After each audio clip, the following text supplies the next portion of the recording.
Hello, I'm Tanya Arnold, and welcome to another episode of Conversations at the Summit, brought to you by Climb UK. Now, on this podcast, we'll be exploring how you get people excited about things and take them on that journey with you. I remember calling like the president of Visa on his cell phone, and he answered on a helicopter, and he's like, "How did you get this number?" And I said, I found it on your kid's tennis roster. And he was like, "Bravo." When people say, I hate networking, I go, don't focus on the networking. Like, you're not going to one of these events to meet 100 people. Find one person you genuinely like. Just kind of chit-chat. If you find someone interesting and spend the entire evening chit-chatting, having a drink, you've made like a real friend. You don't need to meet 100 people. You don't want to collect 1,000 cards. It doesn't do anything. But if you find someone you genuinely enjoy and then you grab coffee with them a year later, that's networking.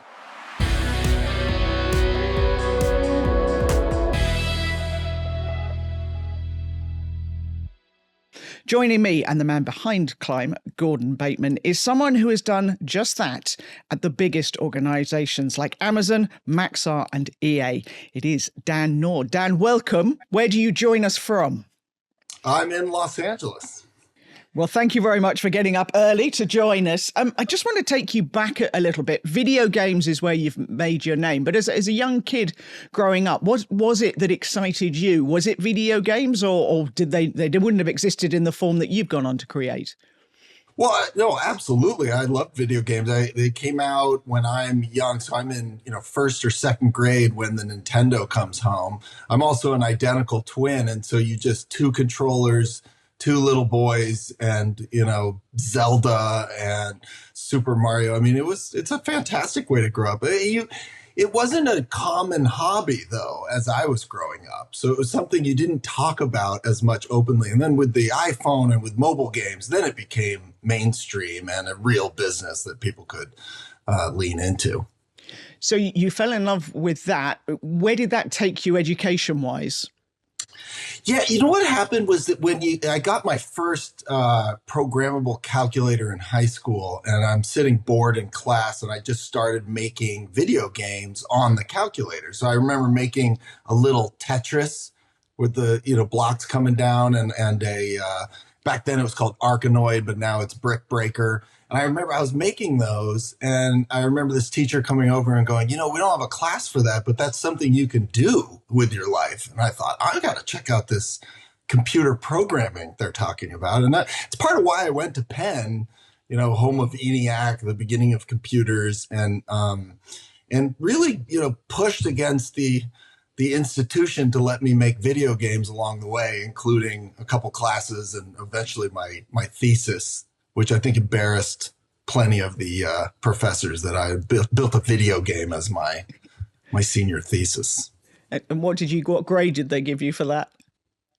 I think I did okay, but they were confused. I made the head of the department play against me in front of the whole class. There's like 300, computer scientists, and he was terrible. It was this programmable robots fighting each other, and the other students had gone out and, made models for how to track, water flow and traffic and kind of complex computer science-y type projects. And then, I've got robots answering commands of the general. It was good fun. On brand for me, for sure.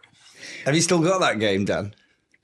Robot Wars? Oh man, I wish. It was probably in C. Maybe C++. So yeah, I mean, if I tracked it down, we could all have a good laugh. Certainly the audio was me. I'm also trying to work out, I'm thinking back to the calculators I had at school. How on earth you made a game on your calculator? I mean, I've not a clue how you do that. Well, in the state, the TI-85, it had a thick screen, and it turned out you could program in of kind of a modified BASIC, and it was pretty simple. It just, press this button, make an X show up here, and so you could build little games. And this is before you had a phone, and so if you're kind of an anxious, person whose mind's running all over the place, man, it's boring to sit in class. We're going to talk about culture later on, but this is hilarious because all we used to do on the calculator was learn that if you typed certain numbers and turned it upside down, you could get rude words. So maybe that's the difference between the UK tail culture. No, that's the starter. That was what you did first. And then once you had more than one line of screen, once you had 4x4, or I think by then it was probably 16x16 squares, you could really... Wow. Could make some stuff. Yeah. So what was your first kind of jobs once you'd left uni?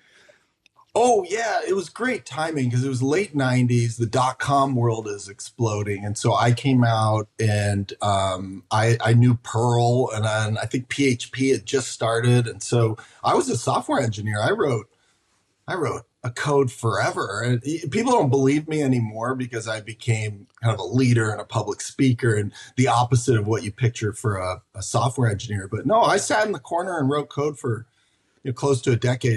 It's a wonderful job. It's playing with Legos and any type of kind of science and engineering. It's that, but digitally. So I joined what was one of the first educational startups, and we built a learning management system, which I think eventually, if you took all that code and followed it along, becomes Blackboard and some of the other ones that are still in play now. And then, so I didn't go into games right away. I wanted to, but it was pretty challenging to break into the gaming world. It's a little bit more insular than I remember. So it wasn't until after going to business school that I managed to get myself into gaming. There was a spot between, though, wasn't there? Coding and going into business school, which was recruitment, which I can't for the life of me, I have to say, see you in. Yeah, it is a strange twist. But what happened was I was such a compulsive typer that I ended up getting carpal tunnel, bilateral, so both wrists, both elbows, and I had to get all the nerves released by the doctor, so surgery. And I remember the guy goes, I think you need to talk for a living. And I'm thinking, I just sat quietly for almost a decade in the corner and wrote code. What am I going to do? And so I ran into an old friend who had placed me as a recruiter. And I said, hey, man, can I interview engineers for you? Because I could actually grill them and figure out if they were good versus like the average recruiter was just asking basic questions. And so that led me on this path for about close to 4 years recruiting. And in the end, I ended up doing executive search, so CEOs for the big Silicon Valley venture firms. And it ended up being a really fascinating career, kind of like what you do, where you're meeting people late in their career and hearing their whole story.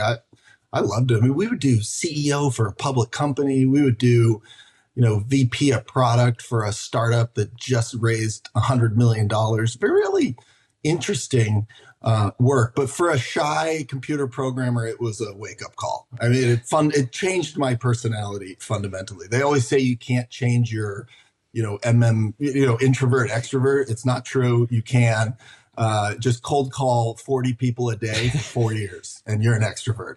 Instantly. And fair to say you slightly abused your position to attempt to get yourself one of these jobs. I did. Well, yes, I think that's fair.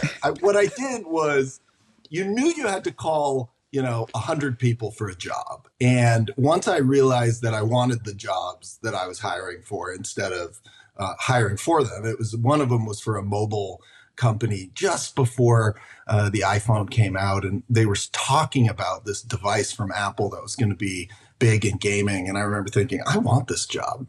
And so I decided to go back to business school. And so all I did was I went into our CRM, that had all the humans that we would call on. And I just sorted for the business schools I was interested in, which was Stanford and UCLA. And I made sure to call every single one of them and ask them questions. So yeah, that was, it's actually kind of part of how business works is you're in an institution, you're trying to make the institution win, but you're also trying to make yourself win, right? And so, but you don't want to lean too far one way or the other. If you dive in and you'll sacrifice yourself for your institution, you're not doing yourself favors. And if you're too focused on your own career, people can see that and you don't look like a team player. And so how do you exist in a large entity while also fighting for your own rights and your own career path. And that's something I always tried to help train the folks that work for me in how to balance that out. I do think it's a bit of a lost art, though, going back to the fact of you saying you identified who you need to see, get in front, contact them and get in front of them. I mean, like we talk about that all the time when whether we're talking about careers, investment, clients, you've got to put yourself out there. You've got nothing to lose, but people, I met a founder just the other day, had this conversation. I said, do you know the chairman of your biggest customer lives an hour away? Why don't you contact them and meet them for a coffee? The guy's response, he's a founder of a business, goes, yeah, I might. And I said, the fact you've actually gone, yeah, I might, don't even bother, because, it's scary. Meeting new people, right, is one of the hardest things on the human body. I remember reading a study that meeting and impressing a new person uses the most willpower out of anything. They did that study where they have people do puzzles and then they have them do random things before the puzzles. And if you sit down with a group of 10 people that you've never met and your goal is to all become friends, you're wiped afterwards. And so if you're an introvert to begin with, I mean, it's challenging. It took me years to learn, well, a couple lessons on it. One, you do have the guts. You can walk up to a stranger and you can talk to them. You don't have to be a celebrity or anything like that. You can. The worst thing that can happen is they ignore you, which feels bad, but you can get over that.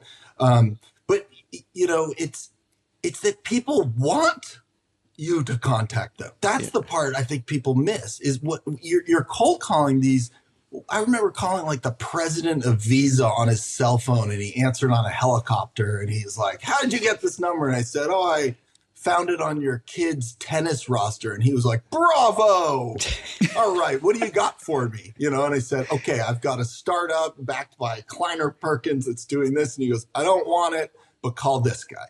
And what he's done by having me call his friend, who then eventually gets the job or doesn't, is he's provided value to his friend. And people want to help. It's shocking how much natural human nature wants to help. In fact, for me, if anyone emails me off of LinkedIn and says, hey, I need some advice for getting into gaming, I always talk to them. Because if you've got the guts and the energy to go and contact someone and try to get ahead in this world, sure, I'm going to help you out. I just did one the other day. It was, hey, Dan, my name's Dan. I just graduated Stanford. Can you help me out? I was like, well done. Sure. Let's grab 15 minutes. I agree 1,000%. So my son is studying engineering, wants to get into motorsport. So he's been networking away and talking to people, and it's exactly that. And interestingly, I was coaching him on networking on the way down to a race, and I said, no one wants to do it, but everyone knows no one wants to do it, and therefore everyone wants to help. And so I think, again, when you talk to successful people, they know they were on the bottom step like you are when you're starting out. So everyone does, or there are a few people who don't, but most people will want to be helpful. And so 100%. The bottom line is the people who don't want to be helpful, you probably don't want to work for. Yeah, exactly. Yeah. Yeah, I love that. I love how naturally helpful people are. And so what's been interesting for my career is being the young recruiter calling the VPs and CEOs and then becoming that person being called by them and realizing how much value there is on both sides. From the recruiter, you're getting all this knowledge, you're understanding a business, you're understanding what people get paid in that market, and you're learning how career decisions are made. I was always fascinated, like, why did you change here? Why did you go this way? And then when you're the executive, you get so much information from the recruiter. You get to find out what's happening in the world, what people are getting paid. It's a really interesting relationship. So when people say, oh, I hate networking, I go, well, first of all, answer all recruiter calls, listen to what they have to say, find out, what they're hearing, and then don't focus on the networking. Like, you're not going to one of these events to meet 100 people. Find one person you genuinely like. Just kind of chit chat. If you find someone interesting and spend the entire evening chit chatting, having a drink, you've made like a real friend. That's the best form of contact, is an actual friend, somebody you like, that you would go out of your way for. You don't need to meet 100 people. You don't want to collect 1,000 cards. It doesn't do anything. But if you find someone you genuinely enjoy and then you grab coffee with them a year later, that's networking. That's who helps people who really genuinely connect. How old were you when you find yourself at business school? I was older, so I was in my 30s, like not late, the mid to early 30s, and they called me grandpa. I didn't even have the gray hair yet, but everyone was in their early 20s or straight out of undergrad, and I came back, married with a mortgage and a dog. I was a little bit different, but it was a fascinating way. Going back late to business school is really interesting, especially when for me, I'd had, maybe 2.5 careers at that point. Way more context, a lot more to learn, and really understanding the value of that cohort. For me, it was 300 people spending 2 years together. There's a ton of value there. It actually goes exactly with what I was saying about networking, is that true friendship is what creates, momentum and value and people sharing thoughts and ideas and jobs and opportunities. And so that's really what business school does, certainly in the States, is creates a group of people who are now friends and help each other along the way and have disparate, information sets, networks, people. That's the real value. So even going back late with the tremendous opportunity costs, I still look back on it as a great decision. I think that's one of the things of a business school, though, that sometimes gets lost, is you have lots of people from different sectors, different industries, different backgrounds, different geographies, all meeting together, where if you look at the business world, you often get, a tech event where all tech people get together or whatever. One of the things we created with Climb was this idea of that melting pot where people who wouldn't normally meet. And that's where I think these magical ideas happen. Me as a technical person or a games person can get to meet someone from the sports industry and we can exchange ideas that wouldn't happen. And I guess you've seen that a lot in the things that you've been doing. Oh, absolutely. And you're actually taking me back to business school, but the IDEO, the innovation firm, sponsored the design school, the D school at Stanford. And one of the first projects you work on, they grab people from wildly different backgrounds. I think I had a PhD in chemistry, an undergrad engineer, myself, and a couple others, and they give you hard problems. And what it shows is that during brainstorm, groupthink is the worst. During the brainstorm phase, you want people with all kinds of different brains. And in fact, it used to inform how I would act when I joined a new company. Whenever I started a brainstorm session, we need a new product, right? Or we need to change how we approach customers. One of these fundamental questions you get when you join a new company or they hire you into a new company. And I would always grab these bizarre brainstorm groups. I always grabbed the receptionist. I always grabbed executive assistants, people with completely different perspectives on the business who aren't sitting there grinding all day on the main problems. And you get everyone in a room and you ask questions like, if it's gaming, what was your favorite game when you were a kid? And then everybody goes through and talks about, oh yeah, I used to play that. I mean, I have no doubt that's where Squid Game came from, the show. Maybe you guys don't have that over there, but like, we do. Yeah, you're sitting around, you're talking, and someone goes, oh, the Squid Game, oh, that would be so much fun. What if you died if you lost? And you're like, oh, there's our show. Let's move on, right? And so I remember when I was at Amazon, I had to make a bunch of kids content, and I had never done kids content, and I didn't know what we should make. And, you didn't have AIs. You couldn't just go like, hey, ChatGPT, make me a show. And I remember going, okay, I'm going to have to harness the knowledge of the people who are already here. And one of the fun things with Amazon, there's 1 million people, is if you want to create a brainstorm group, you can get anyone from anywhere. I mean, you could put together 10 people with so vastly different backgrounds. I remember getting someone from the comic book team, the podcast group, over and Amazon Music, and then just across the board, someone who made toys, and you just get everyone in a room and you go, if you had infinite money, what would you build? And people are coming up with the craziest stuff. And then what I do is I sit there with a Google Doc open, or at Amazon, not a Google Doc. Quit. Yeah, you have to have your own. We had our own Google Doc system.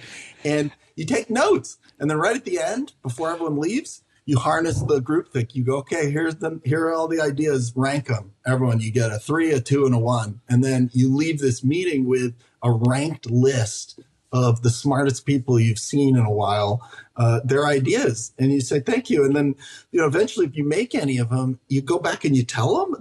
People love that. Like, oh, no way. You made that show? All right. I was involved in that. You've jumped ahead to Amazon. When you came out of business school, how did you finally get to where you really wanted to be? Yeah, so it's such a fun story because I remember I did a CEO search for this company called Flurry, which ended up being like the data company for mobile games. And that's where I got this like sneak peek into what was coming, not like in an illegal way, but just this idea that there were going to be the next iteration of the Game Boy coming. And so I had my eye on the mobile industry even before business school. And then the iPhone comes out, the summer before I go, I get one and I'm playing Pipe and I'm playing some of the early games and I'm going, this is the greatest gaming device I've ever seen. And so, and then the iPad comes out, I think like 2011 or something, right before I graduate. And so, yeah, I was laser focused on meeting people in the gaming business. And since I'd been an executive recruiter, I knew that you could just cold call anyone, make up an excuse, especially for anyone who's in business school. Hi, this is Dan Nord. I'm studying video games at Stanford University. I am putting a project together that I'm going to present to the president of the business school, and I'd love to interview you for it. I mean, I just made that up. But basically, like, you can get in front of people. And so what I needed the vernacular of video games. I needed to be able to talk about video games as if I was a video game professional, or you're never going to get a job. And so I did. I put a list together of 100 people in the Bay Area who did video games. And I went and I just met them all and talked to them and figured out what the problems were and what was happening. And it became very clear that free to play was coming to America in mobile games. It was already elsewhere out in Asia. And that was going to be a growth engine. And, that's all you're looking for when you're doing a career change is any job. It doesn't matter what like I remember the I think it was the receptionist or the admin at Amazon, in the early years, they made hundreds of millions of dollars. So go somewhere where all the boats are going to float and get any job and start meeting people. And so I ended up taking a entry-level marketing internship for the summer at Electronic Arts. And the way I talked my way in was, I'll help you recruit. You guys are having trouble getting talent. I'll cold call for you. I'll work with the recruiters. And so I spent the summer, like as a marketer, kind of pretending to be a marketer while learning the business, meeting all the people, and taking on projects that nobody else wanted to do. Amazing. But that's the thing, isn't it? It's getting out there and making those calls. It goes back to that whole thing, getting in front of the right people, not having the fear of, I can't do that, and then equally knowing where you want to get to and knowing you're not going to start at the CEO level. You're going to start at and work your way up. That's the thing. Yeah. You know what it is?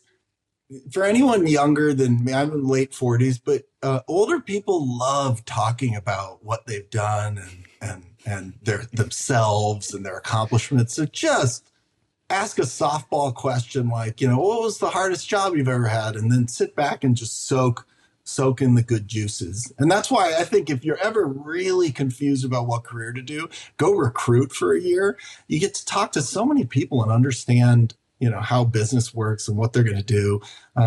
Or sales, any type of outbound, meet a ton of people type jobs are great for people who don't know what they want to do next. So when was it that you started to learn how to build a team? And as we said in the intro, excite people to take them with you. When did that part come in your career? Well, you know, it's interesting because I go straight to electronic arts after business school. So I do that internship and then I come in and you get a little jump from business school. So I came in at a director level. So I came in with a team of, I think, 6, and promptly all 6 of them quit. And they were like, I don't want to work for this guy. Like, this is some fresh business school kid who's never been in games. So they all quit. And so I remember, well, they didn't quit. Some of them moved to other parts of the business, but it was a very clear message. And I remember going, this is such a gift because they gave me a marketing team and they don't need a marketing. They need product management. They need business people to manage these free to play games. So I got to hire the team straight away.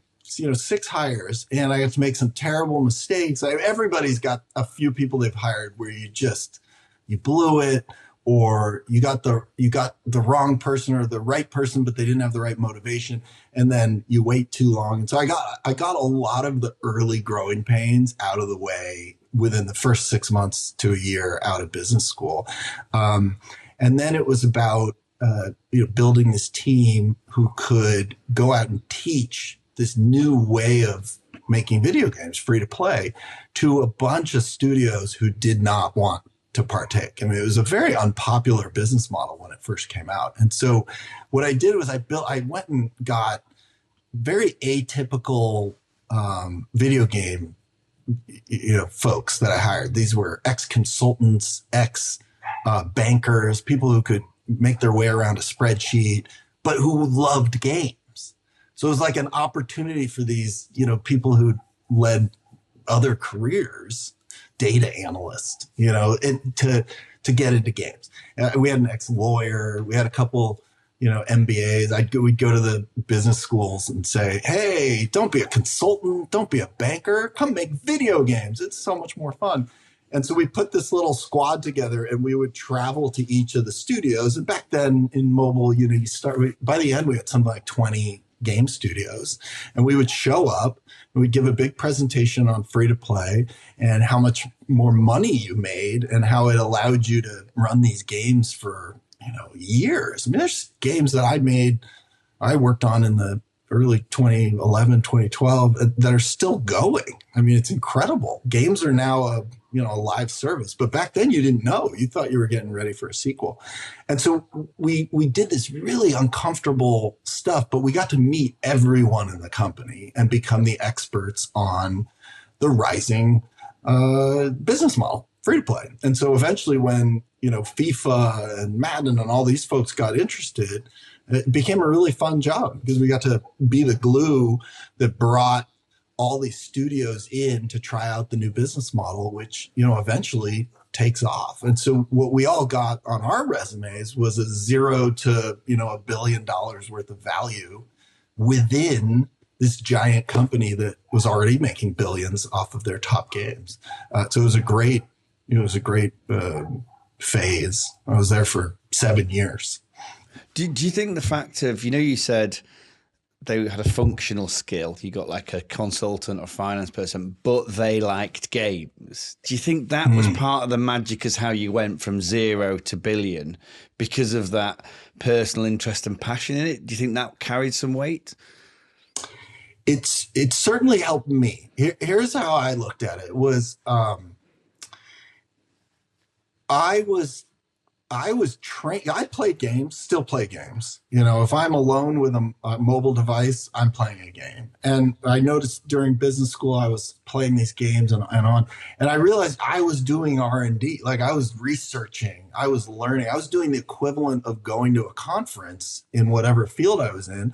And I was doing it all day long. And so, yeah, by it being my hobby, it gave me a leg up in that industry, and that, I'd go into the boardroom where we'd be deciding on a game and they'd say, go get Nord.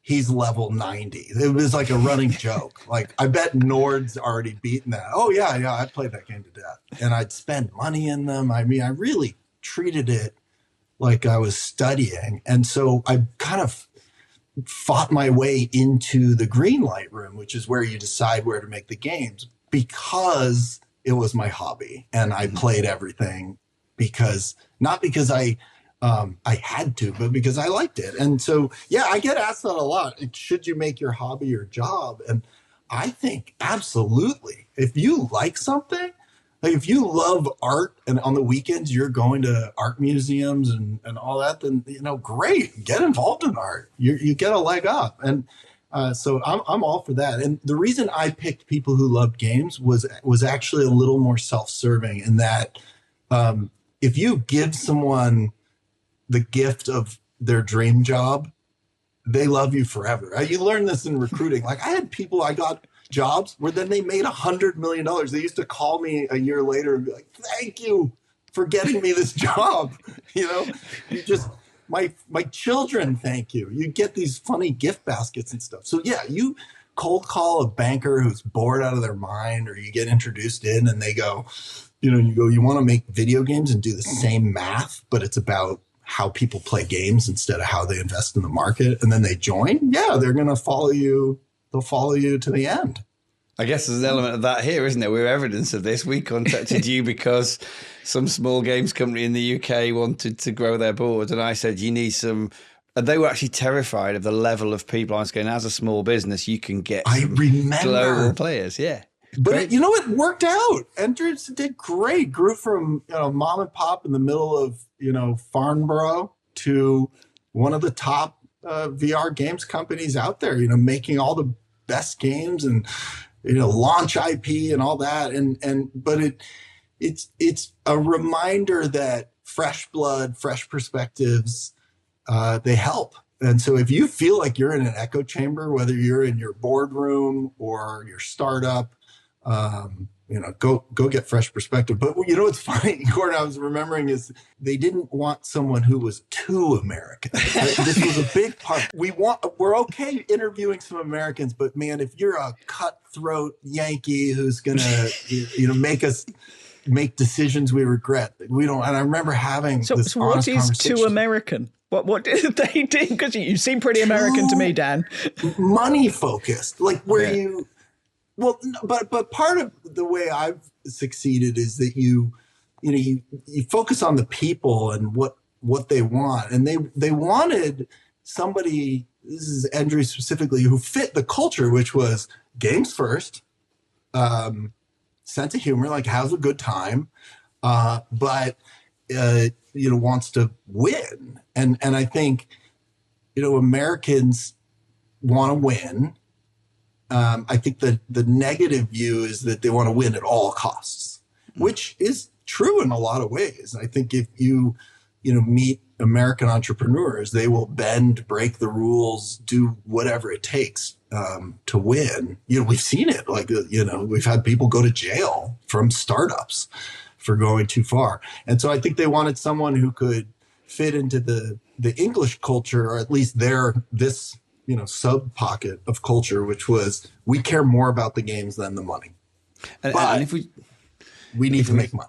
If we just go back a step, because I think we can get lost in kind of where they are and everything else, is that there's a lot of really good takeaways here, and so I'm just keen to pick them out, is one of which they sat down and clearly defined what do we want, what's important to us, not in functional skills, but what will work for us. I mean, the wrong person could have destroyed that company. They were tiny. This was their first VR game, right? Their first big title that they were going to be putting together. They were terrified of thinking, I can get someone of the level of an executive level from an Amazon or from a major corporation from the US. They didn't think they were big enough, or they had the brand to do that. And then we worked with them to show them that. And as joking aside, we don't want it was too American. It was that clarity, and it was that. And the takeaway here is defining that, and then at a company of their size, they'd raised money from a relatively local VC who didn't understand games either, and we can probably come on to that. And then look at what they built, and by bringing the right people, by shooting for the stars, which is what we talked is, don't be afraid of where you are. Bring the people who will drag you kicking and screaming in the right way to where you are. They probably achieved more in a couple of years than they would have done 10 years if they were left on their own. Or maybe even never got there. And that was a real eye-opener for a lot of businesses that saw what was happening, that But I think the takeaways are define exactly what you want culturally, shoot for the stars and get the right person and make that team work. And that was what was important, I think. Yeah, I think that's a good summary. I think in the end, they needed someone to remind them that it's okay to be great, no matter what your situation is. Like, yeah, we're a literal mom and pop in a backwater town, not in London, but you guys are good. And so sometimes I would just play cheerleader. I'd give a speech. It was like, this game is good. Don't cut the corners. Ask for an extra $1 million. Like, finish the game. And especially if there's money people here who are ROI focused and either forgot or don't know that there's art, that this is still art. Like, customers play games because they want to feel something. They want a new experience. They want emotion. They want to be Batman. They don't want to just watch Batman run around on the screen. And so being that buffer in between to buy the time to create the best art, I think that was my role, at least for the first year. I'm intrigued, Dan, as to how you dealt with an English reserve. I think most English people are quite reserved in comparison to our American neighbours, I would say. I'm intrigued as to when you went into that, whether you had to feel your way through those cultural differences. Oh, I mean, you felt it right away. But the good thing is that the English folk, make really good jokes, and it opens up the opportunity to then have the uncomfortable conversation. And I noticed it was a pattern. It would be like someone would make this light joke about the thing we needed to talk about, like having a layoff or, doubling salaries for the people who were the best, like kind of uncomfortable things. And so I learned how you either wait for someone to crack it open with humor, and then you go, look, we're going to have the difficult conversation. And yeah, you'd see people squirm. You've been incredibly successful. You talked about Amazon. You made a fair amount of money out of Maxar. You're in a comfortable place, it's fair to say, in life. What are you doing now? Are you still making video games? I always am making a game, either in my head or I'm making this great iPhone game for my daughter and I. Whenever we're out to dinner, we play in real life IRL games like I Spy or trivia or whatever. We just like doing that. And so we've just kind of as a way for her to see that you can create something out of nothing. We're making a little grouping of small mini fun games you can play at dinner, kind of like Heads Up, if you've ever played that one. So like that. And then, no, I've gotten close, but I haven't taken a full-time job.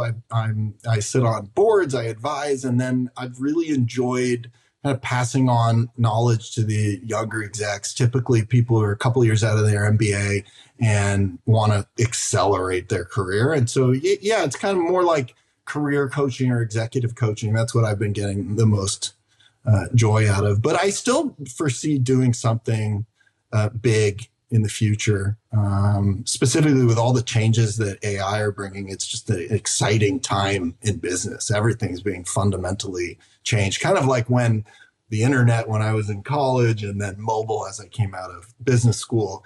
It's got that same feel. I remember, and this could be, again, useful advice for people about overcoming fear or imposter syndrome, but I remember, Dan, asking you, why did you join Maxar? And your answer was...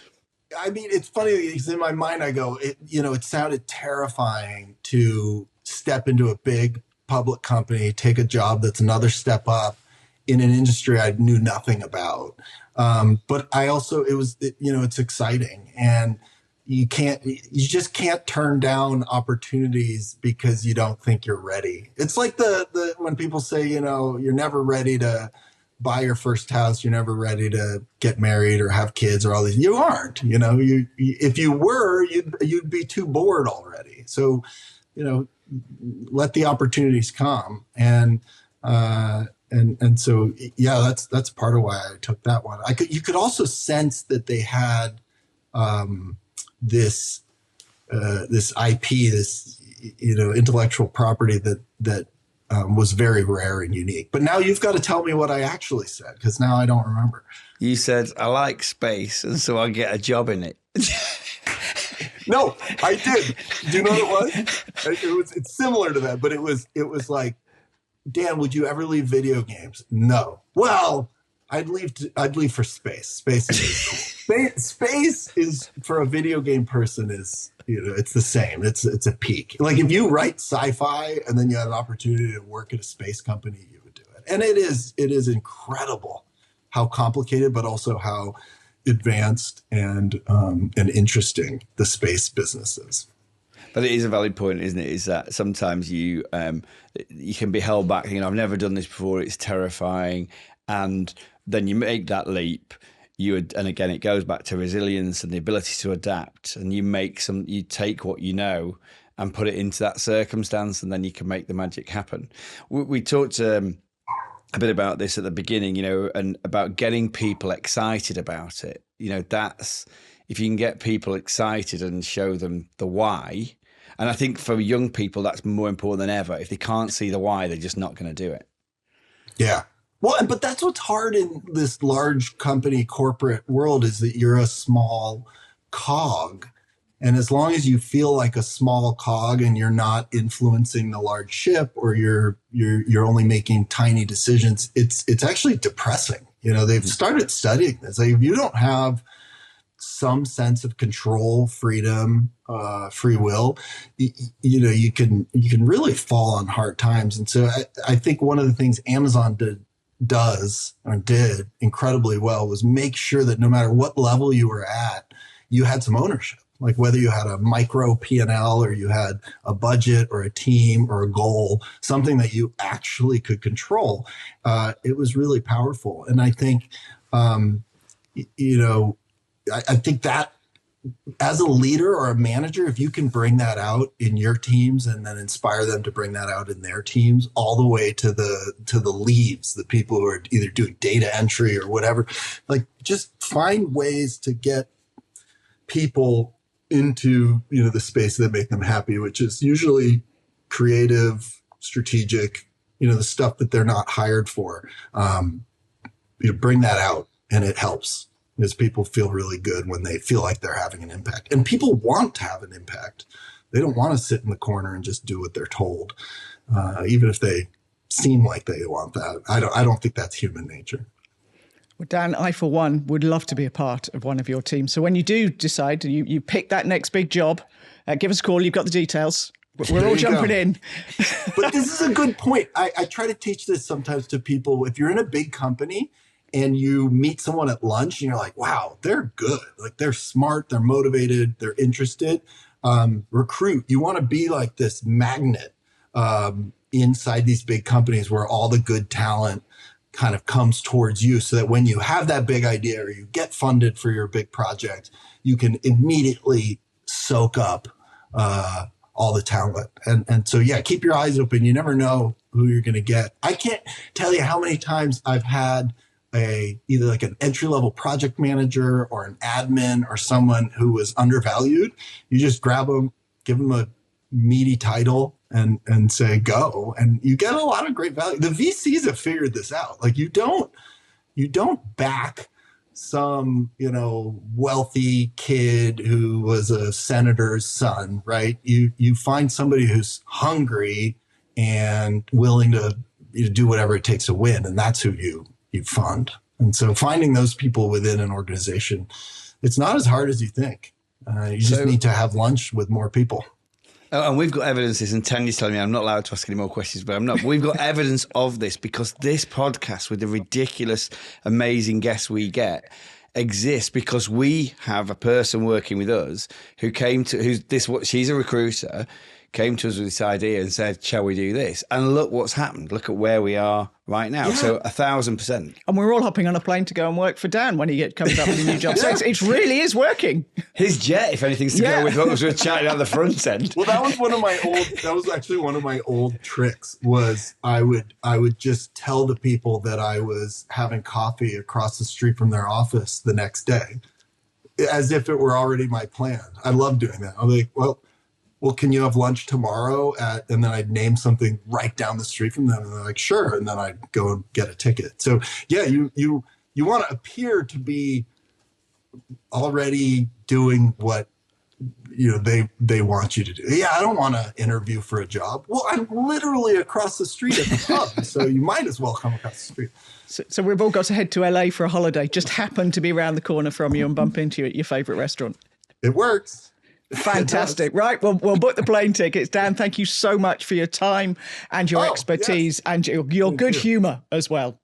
Yeah, no, I appreciate it. I love this event, you guys. I mean, I can picture it 10 years. This is as big as it gets. That's how these things start. So keep it up. Gordon might have broken us all by the time we get to 10 years, but we'll see. We've got time. Dan North, thank you so much. Join us again for Conversations at the Summit.